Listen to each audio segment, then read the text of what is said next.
Profile Suspended offers risk-free Google Business Profile Appeals services.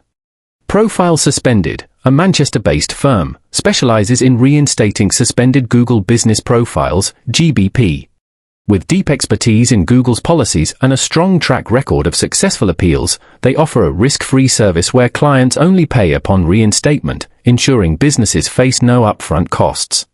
Google suspends business profiles for various reasons, including inaccurate business details, guideline violations, duplicate listings, high-risk industry categories, such as locksmiths and pest control, and frequent profile modifications. Losing a GBP can significantly impact a business's revenue, visibility, and credibility, making reinstatement crucial. Profile Suspended's appeal process includes a detailed case analysis, a customized appeal strategy, submission to Google, and ongoing compliance guidance to prevent future suspensions. They handle all communication and follow-ups with Google, streamlining the process for businesses. While no service can guarantee reinstatement, Profile Suspended's strategic approach and commitment to compliance significantly increase the chances of success, making them an essential resource for businesses navigating Google's complex suspension policies.